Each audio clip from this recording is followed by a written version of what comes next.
Oi, gente bonita e maravilhosa deste canal, como estão vocês? Eu estou maravilhosamente bem, como vocês podem reparar. No vídeo de hoje, eu estou atendendo a vários pedidos. E quando eu digo vários, é que realmente é vários. Nem eu, que não sou ninguém nesse mundo, sou apenas um grão de areia no meio do deserto, não ia esperar tanta mensagem. Como eu falei nos outros vídeos, isso só veio crescendo e tal. E eu acho isso maravilhoso, porque a maioria dos comentários que eu recebi aqui foram de pessoas falando que, por causa dos vídeos que eu gravei sobre TI, eu abri, expandi a mente de vocês e eu despertei esse interesse em vocês de estudar e entrar na área. E eu fico muito feliz, porque essa é a intenção. Eu quero que vocês vão atrás, que vocês estudem, que vocês tenham uma carreira legal, que vocês façam um bom dinheiro. E eu tenho algumas coisinhas pra falar antes de eu começar e eu explicar o que eu quero falar aqui nesse vídeo. Eu queria acrescentar algumas coisas. Como eu falei, eu recebi muita mensagem após eu ter gravado os vídeos. Eu não tô dando conta, eu tô demorando, tipo, muito pra responder. Primeiro, um dos motivos de eu não gravar tantos vídeos assim sobre TI é porque eu já trabalho com TI. Então pensa, você trabalhar das 8 da manhã até as 5 da tarde na frente de um computador, mexendo com isso. Aí você chegar em casa e você ainda mexer com isso também, gravando vídeo, tentando pesquisar alguma coisa pra poder passar pra galera. É um porre, porque o canal aqui eu faço como hobby. Eu não tô ganhando nada com isso. Então, às vezes me dá um saco assim de eu pegar e ver um monte de mensagem e falar, cara, não consigo. Eu sou um ser humano normal. Tudo que tem aqui nesse canal sou eu que faço. E o canal é pequeno. Agora que eu atingi 3 mil inscritos, tipo, eu não esperava. E é pouquinho, é muito pouco comparado a, tipo, canais grandes, assim. E eu não espero que fique gigante nem nada, porque eu faço isso porque é como se fosse meu diário. Eu gosto de registrar aqui coisas da minha vida, coisas relacionadas aos meus interesses também. Por acaso apareceu pessoas que têm o mesmo interesse, que têm dúvidas também. Então eu faço tudo na maior boa vontade mesmo de ajudar. Infelizmente não dá pra responder todo mundo, porque muitas das perguntas que as pessoas fazem, por exemplo, como que eu faço pra entrar na área de TI? Eu já respondi isso. Então não tem como eu ser exclusiva e responder um por um a mesma coisa. Eu vou ficar muito mecânico, vou pegar e copiar e colar a mesma coisa pra todo mundo. E eu não gosto disso. Então muitas das pessoas, eu tenho certeza que não assistiu o vídeo inteiro ou só viu assim o título do vídeo, aí viu meu e-mail e resolveu já mandar mensagem direto. E eu não sou uma consultora de TI nem nada, não ganho nada com isso. E não tô falando que eu vou cobrar isso algum dia, porque como eu falei, eu faço isso por um hobby, um passatempo. E não é por mal, não é arrogância nem nada. Eu pretendo responder todos vocês algum dia, mas agora no final do ano não tem como, gente. Não tem. Então eu sugiro vocês que assistam meus vídeos, porque provavelmente alguma coisa que eu já respondi seja a resposta da sua pergunta. E eu espero que ninguém mais seja ignorante comigo, porque aconteceu de algumas pessoas me desrespeitarem, porque eu não respondi as mensagens, porque eu nem cheguei a abrir a mensagem. Chegaram a comentar coisas muito feias aqui no canal. E eu não mereço isso, ninguém merece isso. Então eu só queria que algumas pessoas respeitassem isso, respeitassem meu tempo, porque eu tenho uma vida. Parece que não, mas eu tenho. Eu queria agradecer a todo mundo que se inscreveu no canal, que assiste meus vídeos, que dão like, que compartilharam também, que me mandam mensagens, e outras pessoas que dizem que se inspiram muito em mim, coisas do tipo. Isso é muito gratificante, apesar de eu ter autoestima lá no chão e achar que, tipo, não sou ninguém e, tipo, quem sou eu pra alguém se inspirar. Mas eu agradeço muito, fico muito contente pelas mensagens de vocês são demais. E vamos ao que interessa, né? Então uma coisa que eu queria deixar bem claro, a área de TI é muito grande, ela é enorme, ela tem diversas áreas dentro da área de TI. Então, assim, eu não sou um guru, eu não sou uma especialista, eu não sei tudo sobre a área de TI. Gostaria, queria muito, mas é impossível você saber sobre tudo. Até, tipo, professores ou pessoas que estão na área de TI há muitos anos, nem eles sabem de tudo, assim, que tá acontecendo, que tá rolando. Como eu falo, você tem que se atualizar. Eu tento me atualizar ao máximo, pelo menos na área que eu trabalho. Porque se você não se atualizar, alguém vai ter muito mais à frente do que você e vai tomar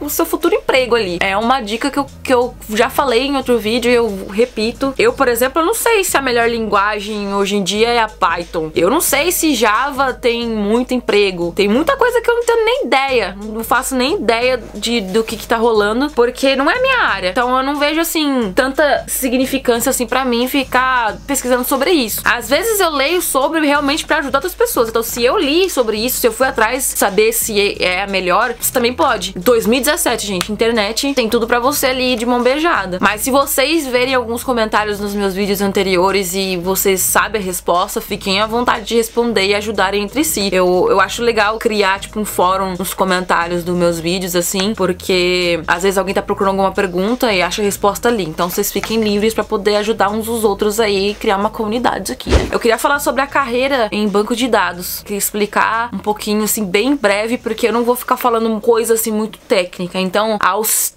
técnicos especialistas de plantão aqui do canal. Se eu falar alguma coisa assim, boba, que realmente não condiz, mas que faz sentido, não tentem me corrigir, porque eu tô tentando falar para usuários, para pessoas leigas, tipo TI para dummies, pessoas que não sabem nada. Então não tem por que eu ficar falando com termos muito técnicos e explicando assim, tipo, falando igual uma engomadinha, apesar de que hoje eu tô bem assim, né? Se você é novo no canal, então você não vai saber direito, assim, a minha carreira, mas eu sugiro você assistir os outros vídeos. Mas, enfim, se você não for assistir, eu vou dizer aqui de qualquer jeito. Eu cursei tecnologia em banco de dados na FIAP, em São Paulo. Ali, eu tinha tecnicamente 3 áreas, assim, que eu poderia arriscar. Tem mais, que a área de banco de dados também é abrangente, dá pra você ir pra outras áreas. Pra vocês verem como a área de TI é gigantesca. Tem lá, tipo, dentro da área de TI tem a área de banco de dados, dentro da área de banco de dados tem a área tal. Que eu poderia ser uma DBA, eu poderia ser analista de Business Intelligence, ou poderia ser apenas uma analista programadora em alguma linguagem de banco de dados. Então, assim, o meu caminho passou em todos eles. Eu trabalhei como programadora e analista de sistemas, focado em banco, e a linguagem que eu mais utilizei era PLSQL. E o gerenciador de banco de dados que eu mais usava era o Oracle. Não era só o Oracle. Porque, assim, PLSQL é uma linguagem e a Oracle é uma empresa que fabrica o software que, por exemplo, tem o gerenciador de banco de dados. Gerenciador de banco de dados é tipo o programinha lá que você vai programar as coisas que você precisa fazer ali e vai colocar os seus dados ali dentro, né? E tem diversos. Eu já usei o Toad, que usava o PLSQL, a linguagem PLSQL. Eu usei... Ai, qual mais? É que eu já usei tantos. Enfim, eu já trabalhei como programador PLSQL. Hoje em dia, eu trabalho como DBA. O que significa DBA? Database Administrator. O que significa Database Administrator? Significa administrador de banco de dados. Eu sou uma pessoa que administra tudo que tem ali relacionado com banco. Eu sou tipo como se eu fosse a dona da toda. Porque, assim, acima dos programadores PLSQL ou TSQL é a linguagem da Microsoft. Eu acho que deve ter outros gerenciadores que usam, não sei, me corrijam se eu estiver errada, porque eu não tenho ideia. Mas a Microsoft tem um gerenciador de banco de dados chamado Microsoft SQL Server, ou em inglês Microsoft SQL Server. Eles utilizam o TSQL, que significa Transact Structured Query Language. E o que significa SQL ou SQL? Que eu não sabia que se falava SQL em inglês, tanto que quando eu fui fazer minha entrevista, eu ficava falando SQL, mas o pessoal chama de SQL aqui, ou qualquer outro lugar do mundo. SQL significa Structured Query Language, e em português, linguagem de consulta estruturada. Ou seja, tecnicamente a linguagem de banco de dados é para fazer consultas, para te trazer respostas ali de dentro do banco. O banco contém dados, e dos dados você extrai informações. Você pode manipular os dados ali de alguma forma para te trazer uma informação que você quer. Então, dependendo do gerenciador de banco de dados que você usa, ele pode conversar com várias outras aplicações, outros softwares, e aí gerar outros tipos de dados, outros tipos de informações. O banco de dados é muito importante em qualquer empresa, porque é nele que contém informações, que contém os dados, que contém histórico, que contém tudo que a empresa precisa ali para poder controlar. Então, o dever de um DBA é manter o banco vivo, manter o banco funcionando, não perder os dados que tem ali, porque, por exemplo, você tem dados do ano passado e você precisa desses dados para saber quanto que a empresa lucrou. Se você perde esses dados, já era. E tem muita gente que faz relatório. Muitas empresas há muitos anos atrás gerenciavam empresas, por exemplo, papel.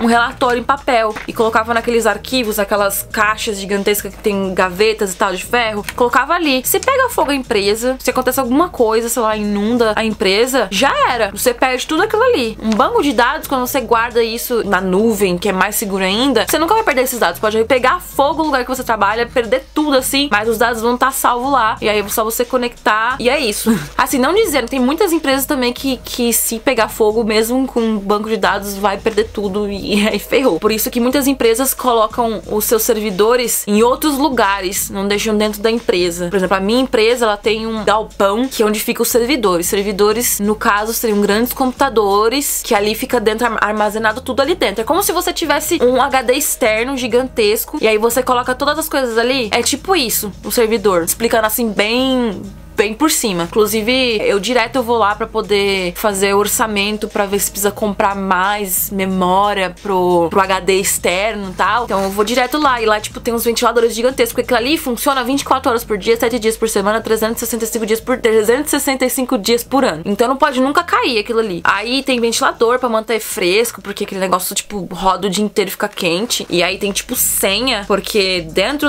desses servidores tem dados sensíveis ali. O que é dados sensível. São informações de cartões de crédito, endereço de clientes. Vou tentar explicar um pouquinho como que é a minha empresa. Eu trabalho para uma empresa chamada Sheetz. Sheetz é como se fosse um posto de conveniência. Sabe o AMFM que tem em São Paulo, no Brasil, sei lá que lugar que eles têm? É como se fosse aquilo ali, só que gigantesco. Eles dominam tecnicamente boa parte da costa leste aqui dos Estados Unidos. Eles não são só um posto de conveniência. Eles têm a própria empresa de gasolina e álcool deles, que eles têm, né, os postos ali de gasolina deles mesmo. Então eles têm a própria gasolina que eles compram e revendem. E é um restaurante e tem muita coisa ali dentro, assim. Primeira vez que eu fui em um Sheetz, que eu adoro a comida deles e é o lugar que eu sempre abasteço o carro. Eu não imaginava que a área de TI deles era tão gigantesca. Tem, tipo, só de área de banco de dados, eles mexem com 5 bancos de dados diferentes. E fora outras linguagens, metodologias e tudo mais. Então, às vezes você olha uma empresinha assim, você acha que não é nada e por trás tem muita coisa. E como é uma empresa que funciona 24 horas por dia, tem que estar rodando ali sempre, sem parar. E é informação de cliente que utiliza ali. Não pode ninguém invadir, tomar esses dados, porque se alguém invadir, hackear aquilo ali, ferrou. Se pegar fogo também ali, acontecer alguma coisa, também ferrou. Uma das coisas que a gente quer implementar daqui a alguns anos na empresa é de salvar todos os dados na nuvem, porque é muito mais seguro. E aí, o nosso dever, como DBA, é garantir que tudo ali esteja a salvo. Tá tudo funcionando, não tem lentidão, os backups estão em dia. Pra quem não sabe o que é backup, é como se fosse uma cópia. Tipo, você tem aqui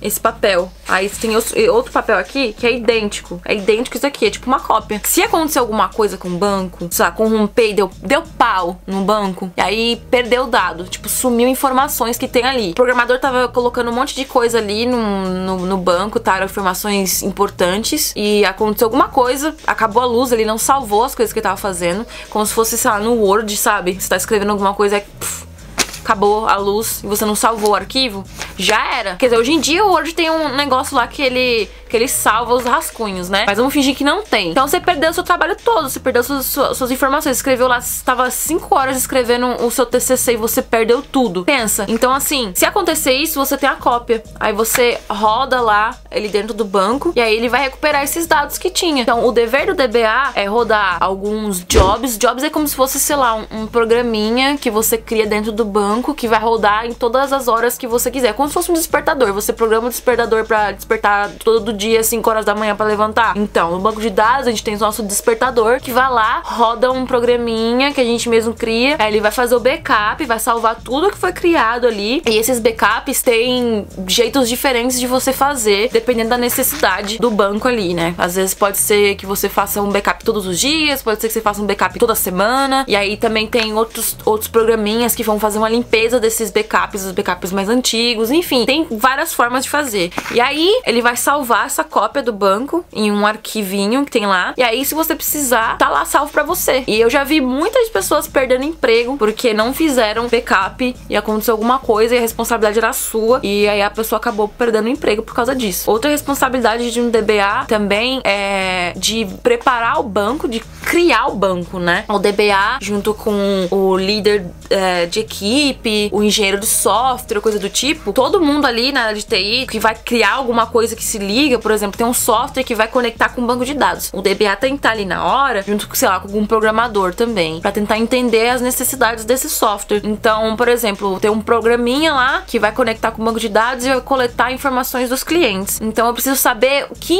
tipo de informações que eles querem pra poder modelar o banco de dados pra eles. O que é modelar o banco de dados? Então, dentro do banco de dados, imagine o Excel, que você cria tabelinhas, tem lá, tipo, nome, aí você coloca vários nomes embaixo. Idade, aí coloca o nome, as idades ali que tem ali. Você vai criando umas tabelinhas, é uma forma bem esdrúxula de explicar o que são tabelas dentro de um banco de dados, porque é bem mais do que isso. As tabelas são, tecnicamente, essas tabelas do Excel. Eu, como DBA, eu vou desenhar, vou criar mesmo um papel. Então a gente vai precisar de uma tabela com informações do cliente, com histórico de empresas que ele já trabalhou, um histórico de isso, disso, aquilo. Todas as informações que são necessárias para poder passar a informação pro software e aí o cliente final ter o que ele precisa. O DBA vai estar lá na reunião com todo mundo, toda a galera ali da área de TI também. E depois que ele desenhou as tabelas no papel, ele vai um software que tem lá que desenha isso aqui também no software.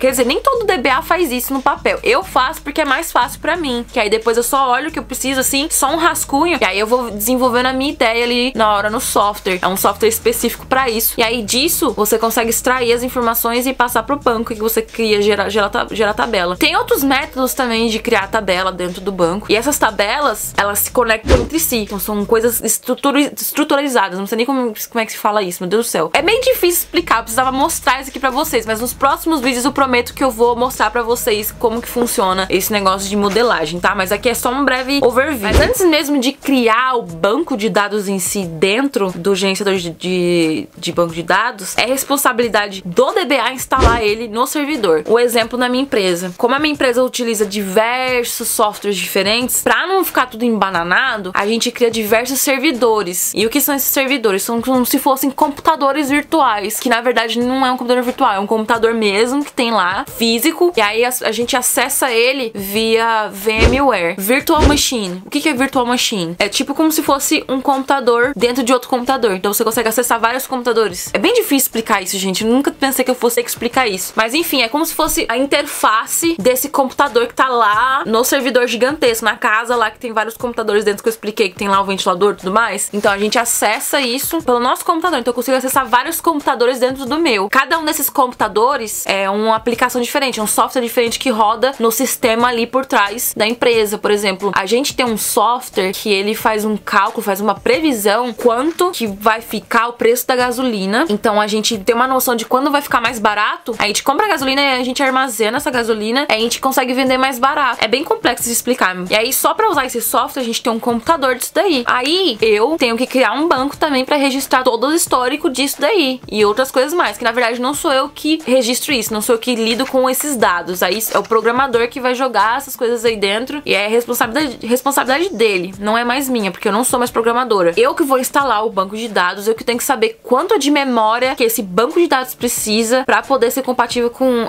esse software que tá rodando ali no servidor. Então eu que tenho que cuidar de criar os jobs lá, os programinhas pra rodar e fazer o backup. Eu que tenho que fazer a manutenção de tudo que tem ali. Se eu fizer uma coisinha errada, o trem vai ficar lento e aí todo mundo vai reclamar e aí, tipo, não vai ter a resposta necessária que a gente precisa. Por exemplo, o nosso cliente precisa que o banco de dados dê a resposta em menos de 2 segundos. E aí o meu banco tá dando a resposta em 5. Tem alguma coisa errada. Então é responsabilidade minha de fazer isso rodar certo. Outra coisa também que, tipo, é um trabalho em conjunto. Não só eu como DBA, mas também com a galera de infra mesmo, que é a pessoa que cria o servidor. Então elas também têm responsabilidade nisso. Tem uma boa parte disso. Eu colaboro com eles, eles colaboram comigo. Então cada um faz sua parte pra poder fazer com que o servidor rode em harmonia. E outra responsabilidade também do administrador de banco de dados é criar usuários dentro do banco, porque assim, eu como DBA, eu tenho acesso ilimitado. Eu consigo fazer tudo o que eu quiser ali. Inclusive, tipo, deletar tudo que eu quiser. Se eu quiser destruir o banco de dados, eu consigo. E tem muitas pessoas que acabam fazendo isso sem querer, ou sei lá, alguma pessoa quer se vingar da empresa, um programador, e ele quer deletar tudo. Eu como DBA, eu não posso deixar isso acontecer, porque aí fica a responsabilidade minha se acontecer alguma coisa. Então, eu que vou garantir que cada um deles tem acesso necessário pro que eles têm que fazer. Por exemplo, o programador tem que criar objetos, ele não tem permissão de deletar coisas ali do banco, por exemplo. Se ele precisa deletar alguma coisa, ele tem que pedir pra mim. Então eu que vou lá, deleto alguma coisa, ou eu dou permissão temporária, mas aí tem tudo registrado no nosso histórico ali de alterações no banco. Porque se alguma coisa acontecer no banco, alguém vai saber o que aconteceu. Alguém vai saber quem foi o usuário que fez aquilo ali. Tudo fica registrado. Você consegue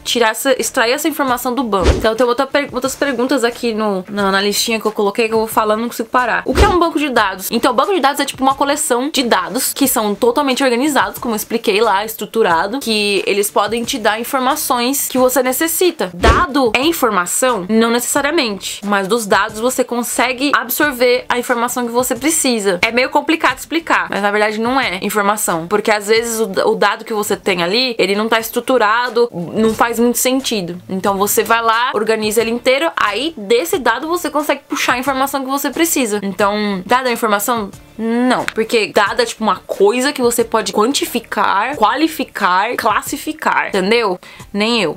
O que é um SGBD? Como eu já falei, SGBD é um sistema de gerenciador de banco de dados, ou seja, o programinha, o software que você vai lá e vai botar a mão na massa, que é onde a mágica acontece. Aí tem aqui outra pergunta interessante também. Quais os sistemas de gerenciamento de banco de dados mais utilizados no Brasil? Pelo que eu sei, pelas pesquisas que eu fiz nos últimos tempos, os que são mais usados ali, o top 3, a Oracle, a Microsoft SQL Server, terceiro o MySQL. Então esses aí são os que são mais usados aí no Brasil. Grandes empresas sempre utilizam o Oracle. E aqui nos Estados Unidos a galera, eu vejo assim mais a Microsoft, que é mais utilizada. Acho que é por questão também de licença. Eu não sei como funciona no Brasil, porque aqui a licença da Oracle pra você utilizar, porque tudo é pago, né, gente? Você não tem como você usar o negócio de graça. Dá pra você usar a Oracle e a Microsoft de graça quando você tá estudando ou fazendo alguma coisa que não é relacionada com um emprego. Imagina pra uma empresa de grande porte como a que eu trabalho. A gente usa o Oracle também lá, só que a gente usa uma porcentagem menor, porque é muito caro as licenças da Oracle. Eles cobram... Eu não vou nem explicar como é que eles cobram de licença, porque é muito complicado pra explicar. E isso também é o trabalho de um DBA, negócio de licença. Ele que vai saber mais ou menos quanto que vai ficar a licença, ele que tem que cotar isso daí, ele que vai atrás. Porque, claro, como eu falei, ele que administra o banco de dados, então ele que é o responsável disso aí. Ele vai chegar com um número aqui pra empresa e falar, ó, a gente precisa desse tanto de licenças aqui, vai custar esse tanto. É bem complicado a forma como a Oracle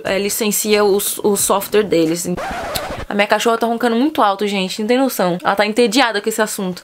E aí, quais as linguagens de banco de dados mais utilizadas? A disparada, como eu falei, da última vez que eu fiz essa pesquisa, era a PLSQL, e depois vinha a TSQL, e depois qual? Não lembro. Mas essas são as que mais dominam, assim, o mercado de banco de dados. Eu, por exemplo, eu trabalho com 3. Eu trabalho com Microsoft, eu trabalho com o Ingress Vectorize e com o Teradata também. São 3 linguagens. Às vezes, por exemplo, quando o meu companheiro, que é outro DBA, ele não está no escritório, ele trabalha com o Oracle, ele é responsável pela Oracle e pela Teradata. Quando ele não tá, aí eu resolvo alguma coisa quando é muito urgente. E é engraçado porque o que eu mais tinha experiência era com a Oracle. E hoje em dia eu uso Microsoft, que eu tinha 0 experiência, mas eu sabia. Assim, as linguagens de banco de dados em si, por trás, a estrutura delas, é a mesma coisa. Qualquer gestor de banco de dados ou qualquer outra linguagem é a mesma coisa. Só que cada uma delas tem alguma característica própria, algum comando próprio que é diferente, por exemplo, pra você classificar, porque dentro do banco de dados você consegue classificar coisas, como eu falei, né?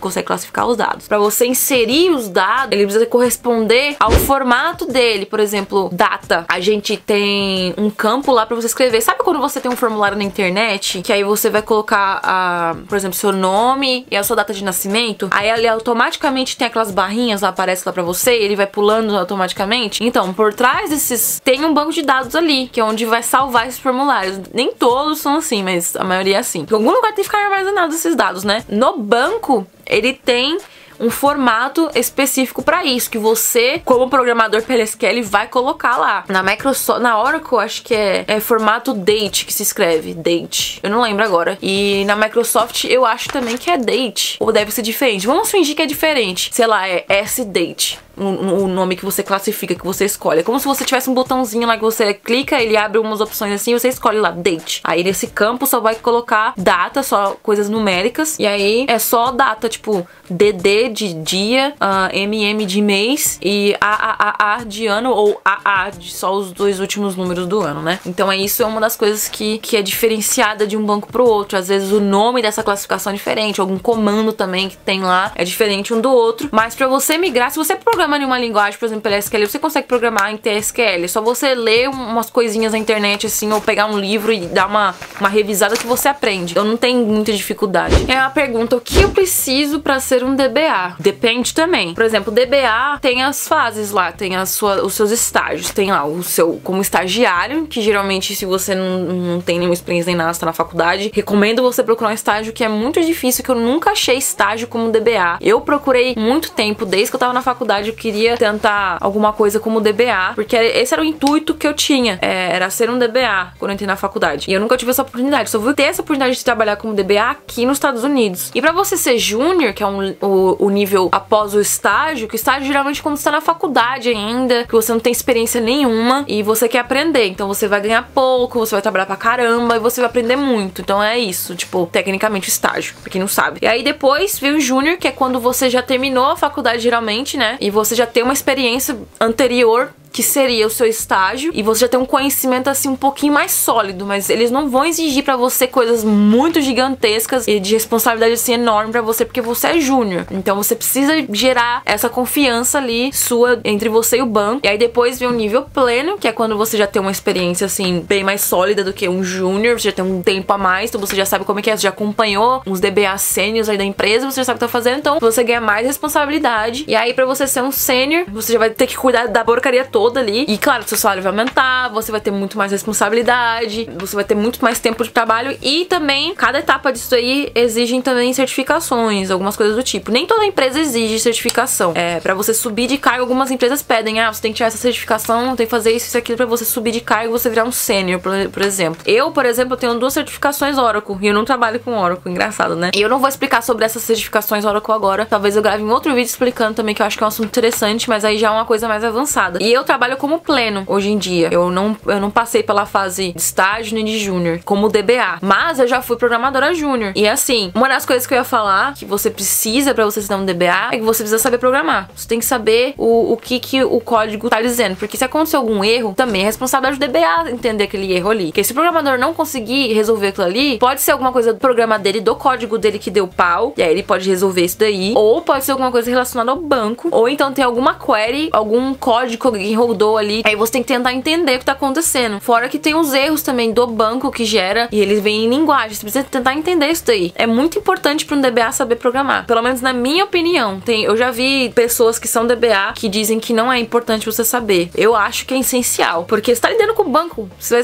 tá lidando com tudo relacionado ao banco. Se você não sabe ler um código, se você não sabe entender o que tá acontecendo ali, tipo, não tem sentido isso pra mim. Pelo menos uma linguagem de banco de dados você tem que saber. Foi essencial aprender, trabalhar como programador também. Isso me fez crescer dentro da área também. Então assim, eu não digo nem uma linguagem em si, mas pelo menos aprender a estrutura do banco de dados, a estrutura que tem ali por trás da programação em banco de dados. Você não precisa ser expert naquilo ali, mas você precisa entender, você tem que ter lógica, porque você vai resolver problemas que tem ali também. Então você tem que saber trabalhar sob pressão, porque como eu falei, vai dar pau, você vai ter que rodar o seu backup, e às vezes o backup você não tá conseguindo achar, e o negócio tem horário ali pra fazer, então eles vão estar lá, tipo, e aí, Vanessa, você já fez isso daí? Então, ó, tempo é dinheiro, é o dia inteiro assim lá comigo. Você tem que gostar de estudar. A área de TI, se você não gosta de estudar, não sei nem o que você tá fazendo ali, não tem nem como. Você tem que ter gosto daquilo ali, você tem que ter gosto sobre ler. É chato algumas coisas, mas se você achar alguma coisa que é interessante pra você, que você acha legal mexer com aquilo ali, você vai pegar gosto de ler sobre isso. Eu, por exemplo, eu leio livro de SQL Server como se fosse um livro, assim, sei lá, de historinha, sabe, Harry Potter, porque eu gosto de aprender sobre isso, eu gosto de ler sobre isso. Então, esse foi tipo um resuminho, assim, da carreira de um DBA, o que um DBA faz. Falta muita coisa, né, pra falar, porque como eu queria fazer um vídeo rapidinho, que como sempre eu levo 25 minutos ou 30 minutos falando. Então se você gostou do vídeo, dá um like aí pra mim, se inscreve no canal e não deixa de comentar aqui também, porque eu adoro ler os comentários aqui. Nem sempre, como eu falei no começo do vídeo, dá pra eu responder, mas eu tento o meu máximo. Mais uma vez, muito obrigada por você que chegou até aqui assistindo esse vídeo gigantesco. Espero que tenha sido muito útil. Um beijo e até a próxima.